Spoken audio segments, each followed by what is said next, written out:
Alors, ce matin, on va parler d'un sujet, je crois que ça ne touche personne. On va parler de la peur.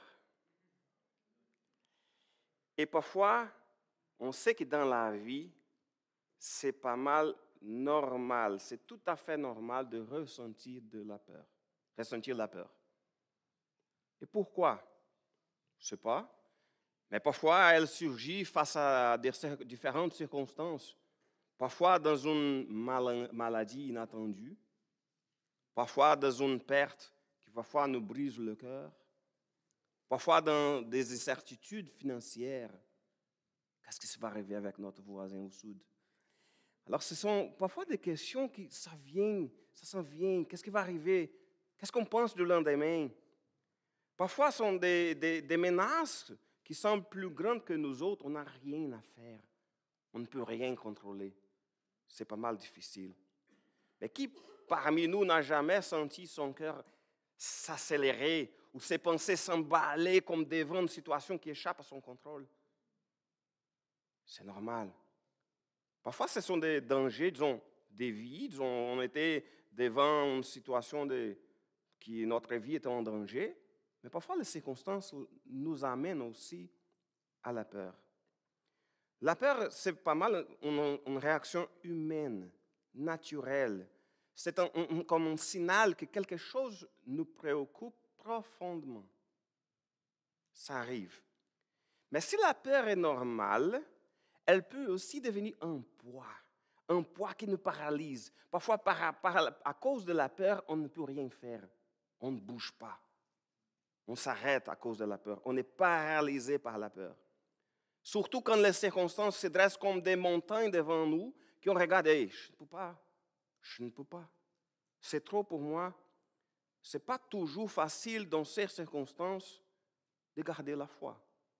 Parce qu'on voit les circonstances et on dit, oh non, c'est impossible. On regarde les montagnes et les défis qui sont devant nous. Ah non, c'est impossible. C'est là que la peur vient pour contrôler, essayer de prendre le contrôle de notre cœur et nous paralyser. Pourtant, c'est précisément dans ce moment de peur et de doute que la foi peut vraiment briller le plus fort. C'est là que c'est vraiment le plus important. Dans tel moment, c'est vraiment difficile et que c'est là que la foi fait exactement changer, ça peut tout changer. La Bible nous parle beaucoup de plein de choses et elle ne nous cache pas cette réalité. Même on peut voir dans la Bible des hommes, des femmes comme nous, qui parfois confrontés à des situations, disons, terrifiantes, ils ont choisi de regarder les yeux vers l'Éternel. Et au lieu de se laisser abattre, de se laisser paralyser par la peur. Et aujourd'hui, pour parler de ce sujet, on va dans 2 Chroniques, chapitre 20, et nous allons voir l'exemple de Josaphat. On prononce ce là à la fin en français, Josaphat. Ah, c'est bien comme on prononce en portugais. Parce qu'en portugais, il n'y a pas de F à la fin. C'est Josaphat. Josaphat, c'était qui? C'était qui Josaphat? Vous vous rappelez, c'était qui Josaphat? Un roi, exactement, ça déjà quelque chose. C'était un roi de Juda, c'est-à-dire à l'époque on avait déjà le royaume du nord d'Israël et celui du sud de Juda, et il était le roi de Juda. Et parmi les rois de Juda, on avait pas mal de rois qui craignaient Dieu, qui étaient vraiment des rois fidèles envers le Seigneur, mais il y avait d'autres rois qui étaient vraiment loin de Dieu. Mais si on regarde Josaphat, c'était un roi vraiment pieux, qui cherchait Dieu, qui travaillait pour ramener le peuple à l'adoration de l'Éternel. Il a même renforcé le royaume d'une façon militaire et aussi d'une façon spirituelle, parce qu'il a envoyé des prêtres, des lévites, des princes partout dans le royaume pour enseigner la loi dans tout Juda. Alors c'était vraiment quelqu'un qui craignait l'Éternel, qui cherchait à vivre selon la volonté de Dieu. Mais même comme nous tous, comme les croyants, on voit parfois des moments qui on ne fait pas tout à fait ce qu'il devrait le faire. Par exemple, au chapitre 18, Josaphat commet une erreur. Il s'allie avec Akab, qui c'était le roi d'Israël, un roi impie pour une bataille. Et ça, ce n'était pas une bonne décision, parce qu'il n'avait pas fait confiance en Dieu. Il a choisi de faire une alliance avec un autre roi, un roi qui ne craignait pas Dieu, et ça a apporté des conséquences. Et cette alliance manque de coûter la vie à Josaphat, mais Dieu le protège malgré tout. Et après cet épisode, c'est-à-dire au chapitre 19, il se repentit de ne pas avoir fait confiance à Dieu, il s'y tourne vers l'Éternel, et il revient à Jérusalem, il redouble d'efforts pour réformer Juda. Et alors, après avoir réformé Juda et cherché le Seigneur, Josaphat fait face à une nouvelle épreuve.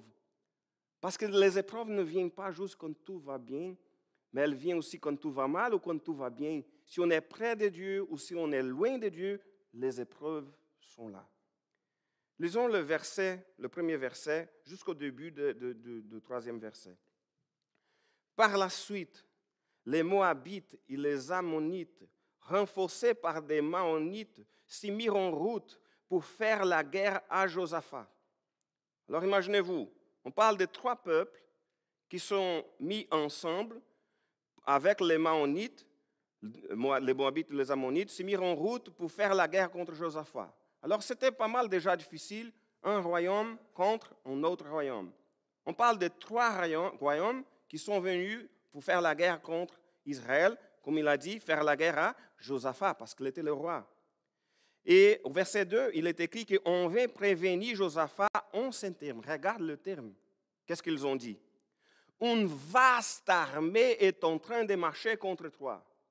Alors on ne parle pas, écoute, il y a quelques soldats qui s'en viennent, il a une petite armée, il y a 3 petites armées. Non, c'est une vaste armée qui est en train de marcher contre toi. Et d'au-delà de la mer morte et de Dom, elle a déjà atteint Hatzatson Tamar, c'est-à-dire Ein-Gedi. Ces noms-là sont difficiles en portugais, pareil, parce que ça vient de l'hébreu, ok? Et au début du verset 3, il est écrit, Josaphat prit peur. Écoutez, c'est normal. Imaginez-vous si vous êtes le roi ou la reine d'un pays. Qu'est-ce qui arrive lorsqu'un peuple vient et un autre peuple vient pour conquérir? Quelle est la première personne qu'ils vont tuer? Le roi et toute leur descendance pour s'assurer qu'ils ne vont pas rétablir un trône. Mais lorsqu'il dit, écoute, ça s'en vient, c'est une vaste armée qui est en train de marcher contre toi. Alors, il avait pas mal de bonnes raisons pour avoir la peur. C'était normal. Alors, si parfois, dans d'autres circonstances qu'on pense que c'est aussi, ça se peut plus simple, on n'a pas de roi, on n'a pas de problème de roi. Parfois, on pense, je voulais être un roi. Mais imaginez-vous, les rois de l'époque, ce n'était pas tout à fait tranquille. C'était difficile. La vie, en général, c'était beaucoup plus difficile que la vie d'aujourd'hui. On pense parfois, non, la vie aujourd'hui, c'est tellement difficile. Regardez en arrière ce qui s'est passé avant. Beaucoup de guerres. On n'avait pas de voiture avec le chauffage dans la voiture, le chauffage dans la maison. Les choses, c'était un peu plus difficiles. Et si on regarde ici, il avait plein de raisons parce qu'il avait une grosse armée, une vaste armée qui était en train de marcher contre lui. Mais c'est dans ce moment de peur, c'est exactement dans ce moment que Josaphat nous donne l'exemple de comment triompher par la foi. Et si on regarde ensuite, alors on va continuer dans la lecture, exactement le verset 3 et le verset 4. Il est écrit ceci, Josaphat prit peur et décida de consulter l'Éternel. Il proclama un jeûne pour toute Juda et les Judéens en rassemblèrent pour implorer le secours de l'Éternel. Ils virent de toutes les villes de Juda. Il y a quelques éléments ici qui sont très importants. Il était tout d'abord question de chercher le Seigneur. Parce que parfois, la peur, elles peuvent nous paralyser. On peut être vraiment tombé dans la peur qu'on ne peut rien faire. Mais alors, il y a quelque chose qui c'est tellement simple à faire. Il n'a pas beaucoup d'épreuves, il n'a pas beaucoup de difficultés à le faire. C'est exactement de tout à fait chercher le Seigneur. Parce que parfois, on cherche tout au début, on va essayer de comprendre le problème. Parfois, on va essayer de comprendre, de trouver des solutions. Tout cela est bon. C'est important de comprendre le problème. C'est important d'essayer de trouver des solutions. Mais tout au début, le plus important pour commencer, c'est tout d'abord chercher le Seigneur. C'est tout d'abord chercher le Seigneur. Et les Judéens savaient qu'ils ne pouvaient pas résister à cette vaste armée. Ce n'était pas une grosse armée. Ce n'était pas comme l'armée d'Israël de nos jours. À l'époque, ils ne pouvaient pas contre trois peuples qui étaient autour d'eux. C'était vraiment, il savait, écoute, c'est pour ça qu'il a pris peur, mais il a décidé de consulter l'Éternel. Il proclamait en jeûne et il regarde que les Judéens se rassemblaient pour implorer le secours de l'Éternel. Ils virent de toutes les villes de Juda, tout le monde était là ensemble pour implorer le secours de l'Éternel. Viens nous aider, aidez-nous. Alors parfois, lorsque nous sommes affrontés à des moments difficiles, que la peur vient et puis il va essayer d'envahir notre cœur tout entier, cherchons le Seigneur. Aide-moi, Seigneur. Qu'on puisse implorer comme nous ont fait. Et pourquoi on doit chercher le Seigneur? Parce qu'il est celui qui est le Tout-Puissant et souverain. Lisons le verset 5 et 6. Josaphat s'y tient debout avec l'assemblée des gens de Juda et de Jérusalem dans le temple de l'Éternel en face du nouveau parvis. Il pria ainsi, regarde la prière de Josaphat. Éternel, Dieu de nos ancêtres, n'es-tu pas Dieu, habitant dans les cieux, dans le ciel? Il n'est pas toi qui domines sur tous les royaumes des peuples? Tu disposes de force et de puissance. Nul ne peut te résister. Alors, il est tout à fait d'abord question de dire, hey, c'est tout le Dieu. C'est toi le Dieu tout-puissant. C'est toi, c'est lui qui domine sur tous les royaumes des peuples. On parlait de ça tantôt à l'école de dimanche avec Philippe. Il parlait de la question de le royaume de Dieu, la question que le Seigneur, oui, le roi sur tout le peuple, sur toutes les choses, il est souverain, il est tout-puissant. Alors, tout cela, c'est pour reconnaître, hey, l'Éternel, n'es-tu pas Dieu qui est là dans le ciel? N'est-ce pas toi qui domines sur tout le royaume des peuples? Écoute, si le Seigneur, il domine sur tout le royaume des peuples, il peut tout faire. Si le Seigneur, il dit que tu disposes des forces et de puissance, il est le Tout-Puissant. Nul ne peut te résister.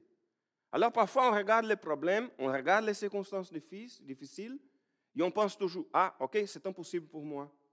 C'est vrai, c'est impossible pour moi, mais rien n'est impossible à Dieu. Alors pour nous, parfois c'est impossible. Pour nous, parfois c'est difficile. J'ai déjà, une fois, dans les circonstances de la vie, on a la misère à penser, je ne peux pas. Mais on peut, dans la force qui vient de l'Éternel, parce que c'est lui, et il est celui qui peut nous délivrer de la menace qui nous effraie. C'est le verset 9. Si un malheur s'abat sur nous, une guerre, un châtiment, une épidémie ou la famine, nous viendrons nous tenir devant ce temple, devant toi. C'est-à-dire, n'importe quelle que soit la circonstance difficile, soit un châtiment, soit une guerre, soit une épidémie, soit la famine, n'importe quelle que soit la circonstance difficile, même les choses qu'on peut contrôler ou les choses qu'on ne peut pas contrôler. Voilà qu'est-ce qu'on va faire. On va se tenir devant ce temple, devant toi. On va chercher le Seigneur parce que c'est lui qui peut nous délivrer de la menace. C'est lui qui, puisque ta présence est établie dans ce sanctuaire. Et du fond de notre détresse, nous implorerons ton secours. Alors le Seigneur va faire quoi? Écoutera et tu sauveras. Et pourquoi j'ai mis dans les plans qu'il peut nous délivrer de la menace qui nous effraie? C'est que parfois, on pense que le Seigneur va faire tout ce qu'on veut. Ce n'était pas le cas. Il peut. Mais ça ne va pas dire qu'il va le faire. Il peut. On va parler de ça tantôt. Mais l'autre élément très important pourquoi on doit chercher le Seigneur au moment de la peur, c'est qu'on doit le faire avec confiance. Au verset 12, il est écrit que notre Dieu n'exercera-tu pas tes jugements sur eux, car nous sommes impuissants pour résister à cette immense armée qui vient nous attaquer. Et nous ne savons que faire, mais nous tournons nos regards vers toi. Ça, c'est tellement important. Lorsqu'on a des circonstances difficiles, lorsqu'on est affronté à des problèmes, à des épreuves, lorsqu'on pense qu'on est capable, oh non, je m'en occupe, vous pouvez compter sur moi, je suis capable. C'est là que parfois les choses ne vont pas arriver bien. Mais lorsqu'on reconnaît, hey, nous sommes impuissants, et nous sommes impuissants, on ne peut rien contrôler. On pense qu'on contrôle les choses, on ne contrôle pas. On ne contrôle pas le temps, on ne contrôle pas les maladies, on ne contrôle les circonstances à l'extérieur. Parfois, on ne peut même pas contrôler nos émotions. Ah non, je suis sûr que je vais rester tranquille si telle circonstance vient arriver dans ma vie. Et parfois, lorsque les circonstances arrivent, voilà, on va agir différemment, on va perdre le contrôle, on va perdre la raison, on va presque devenir fou devant la circonstance difficile, mais on disait tout le temps, non, je vais garder le contrôle parce que je sais quoi faire. On ne peut pas compter sur nous-mêmes. On doit être humble, avoir suffisamment d'humilité pour reconnaître que nous sommes impuissants. Face à cette immense armée ou face à des circonstances difficiles. Mais dans ce cas-là, nous tournerons nos regards vers l'Éternel, comme le peuple a fait. Et quelles étaient les circonstances de cette recherche qu'ils ont fait? Le verset 14, il est écrit ceci. Alors, l'Esprit de l'Éternel vint sur Yahaziel. OK? C'est le fils de Zacharie. C'était un lévite, etc. Et qu'est-ce qu'il a dit? Ça, c'est au verset 15. Soyez attentifs, vous tous qui habitez Juda et Jérusalem, et toi aussi, roi Josaphat. Voici ce que vous déclare l'Éternel. Ne craignez rien et ne vous laissez pas effrayer devant cette immense armée, car cette guerre n'est pas votre affaire, et celle de Dieu. Et il dit aussi, qu'est-ce qui va se passer? Demain matin, marchez contre eux, ils vont gravir la montée de la fleur, vous les rencontrerez au bout du défilé, à l'entrée du désert de Yérouël. Vous n'aurez même pas à combattre. Contentez-vous de prendre position et de vous tenir là. Vous verrez l'Éternel vous accorder la délivrance. Gens de Juda et de Jérusalem, ne craignez rien et ne vous laissez pas effrayer. Demain, marchez à leur rencontre et l'Éternel sera avec vous. Alors, il y a quelque chose c'est important ici à mentionner. Le Seigneur, il a donné à son peuple une parole rassurante. Dans ce cas précis, il a dit ceci, ne craignez rien. Pourquoi? Cette guerre n'est pas votre affaire, c'est celle de Dieu. On ne peut pas prendre ce genre de versets, ce genre de phrases pour notre vie. Et on voit que n'importe quel que soit le moment difficile, j'ai appris que cette guerre n'est pas la mienne, c'est celle de Dieu, c'est Dieu qui va combattre pour moi. OK. Il faut faire attention, c'était une promesse de Dieu à son peuple à ce moment-là précis. Mais dans nos circonstances de la vie en général, il y a plein de promesses que nous avons pour notre vie de tous les jours. Parmi les promesses que nous avons, nous voyons celui qui est écrit à la fin du verset qu'on vient de lire. L'Éternel sera avec vous. Nous le savons, nous tous, le Seigneur Jésus l'a répété, je suis avec vous tous les jours. Jusqu'à quand? Jusqu'à demain matin? Jusqu'à la semaine prochaine? S'il revient la semaine prochaine, oui, ce sera jusqu'à la semaine prochaine. Mais jusqu'à son retour, jusqu'à la fin. Alors même si on ne peut pas dire devant mes circonstances de ma vie, ce qu'il a dit pour ce peuple-là, ne craignez rien car cette guerre n'est pas votre affaire, c'est celle de Dieu. On ne peut pas mal faire confiance en Dieu parce qu'on a plein de promesses. On sait que le Seigneur nous donne la paix pour traverser les circonstances difficiles. On sait que la vraie joie, ça vient de Dieu. On sait que son Saint-Esprit habite en nous. Et c'est lui qui nous donne la force pour affronter les épreuves. On sait qu'on n'est jamais tout seul, qu'il est avec nous tout le temps, chaque instant. Même lorsqu'on ne voit pas, même dans les épreuves les plus difficiles. J'ai déjà rencontré quelques chrétiens en fin de vie, dans une vraie guerre contre une maladie. Et lorsque je voyais la foi de ces croyants-là, je disais, oui, c'est vrai. Le Seigneur, il nous donne de la force, de la paix, de la joie, malgré les pires circonstances qu'on peut penser. Parce qu'il est là avec nous. Il est vrai. Il est là tout le temps. Alors, oui, Dieu a donné à son peuple une parole rassurante. Dans ce cas-là, la parole rassurante, c'était vous n'arrivez même pas à combattre. Soyez tranquille, cette guerre n'est pas vôtre. Mais pour nous, notre espérance, nous sommes rassurés en sachant qu'il est notre Père, en sachant qu'il a envoyé son Fils unique pour mourir sur la croix, pour nous payer le prix de nos péchés. Nous savons que nos péchés sont pardonnés. Nous savons que Jésus est au ciel et qu'il est là et qu'il a préparé une place pour chacun d'entre nous dans la maison de notre Père. On a plein de promesses qui peuvent nous rassurer dans les moments des épreuves.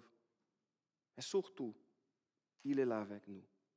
Et rien ne peut nous séparer de l'amour de Dieu. Rien. Ensuite, le peuple a mis sa foi en action. Parce que parfois, on dit, j'ai de la foi. Je suis sûr, oui, j'ai fait confiance en Dieu. Il est mon maître, il est mon roi, il est mon Seigneur, il est mon sauveur. Et lorsqu'il vient l'épreuve, oh mon Dieu, je ne sais pas quoi faire. La personne perd l'espoir, la personne est perdue partout. Cette foi-là qu'on dit, qu'on a, c'est très bien de la mettre en pratique.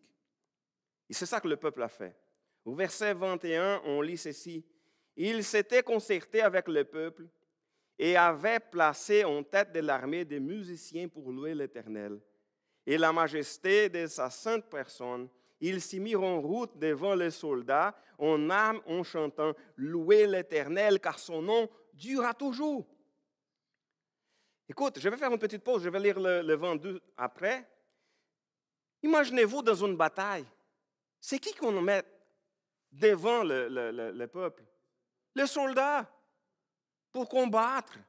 Ça ne fait pas de sens de mettre l'équipe de louanges devant tout le monde, devant l'armée. Mais ils vont tous mourir. Si on ne fait pas confiance en Dieu, que c'était vraiment Dieu qui l'avait dit, ils vont tous mourir. Ça ne fait pas de sens de beaucoup de gens chantant et louant et disant « Louez l'Éternel car son amour durera toujours ». Hey, ils étaient devant une vaste armée. Ils marchaient pour rencontrer une vaste armée qui était devant eux. C'était pas du tout, ça ne fait pas de sens de chanter à ce moment-là « Louez l'Éternel, son amour durera toujours ». C'est la foi en action qui nous fait louer l'Éternel malgré les circonstances, qui nous fait dire que son amour durera toujours, même si les circonstances sont les plus difficiles dans notre vie. C'est la foi qui nous amène à faire confiance en Dieu et même devant une vaste armée, chanter avec joie, louer l'Éternel, car son amour durera toujours. Et ça, c'est quelque chose qu'on voyait, c'était très touchant dans le peuple d'Israël, qu'il louait l'Éternel avec joie. C'est bien à son peuple de louer l'Éternel. Qu'est-ce qui s'est arrivé? Alors, ils ont mis leur foi en action et au moment, le verset 22, au moment où ils entonnèrent leur cantique de louange, l'Éternel plaça une embuscade contre les Ammonites, les Moabites et les habitants du mont Séhir qui venaient attaquer Juda, de sorte qu'ils furent battus. C'était au moment de la louange qu'ils ont emporté la bataille, la guerre. La louange, c'est important dans notre vie. Vous êtes dans la détresse, louez l'Éternel. Vous êtes dans la joie, louez l'Éternel. N'importe quelle que soit la circonstance, Louons l'Éternel. Et qu'est-ce qui s'est passé avec eux? C'est que Dieu a transformé la peur en une victoire éclatante. Les Ammonites et les Moabites se dressèrent contre les habitants de Mont Séir et les exterminèrent. Écoute, quelle était l'idée? De se mettre ensemble pour attaquer Juda. Mais qu'est-ce qui s'est arrivé? Ils ont commencé à se combattre entre eux. Quand ils ont eu terminé avec eux, alors tous les habitants de Mont Séir étaient exterminés. Ils se jetèrent les uns contre les autres jusqu'à s'anéantir. Et lorsque les Judéens parvinrent au promontoire d'où l'on apercevait le désert, ils regardèrent du côté de leurs ennemis. Ils ne virent que des cadavres jonchant le sol. Il n'y avait aucun rescapé. Aucun. C'est la foi en action. Et Dieu a transformé la peur en une victoire éclatante.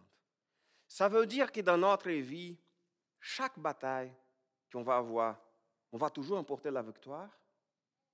Éclatante, et surtout une victoire éclatante. Ce n'est pas une petite victoire. Non. Mais la victoire la plus importante, nous l'avons. C'est la victoire sur la mort en Jésus-Christ. Oui, parfois, dans les batailles de la vie, on va perdre quelques batailles. On va perdre des êtres qui nous sont chers, des personnes qui nous sont chères. On va affronter des maladies parfois pendant des années. Mais la plus importante bataille, Jésus nous a donné la victoire sur la croix, en donnant sa vie pour nous autres. Et la victoire la plus importante, c'est que nous avons, dans toutes les circonstances et dans tous les moments de notre vie, Jésus, il est toujours là, à nos côtés, pour nous aider, pour nous donner de la force, pour être là avec nous, pour nous aider à affronter les défis et les batailles qui sont devant nous.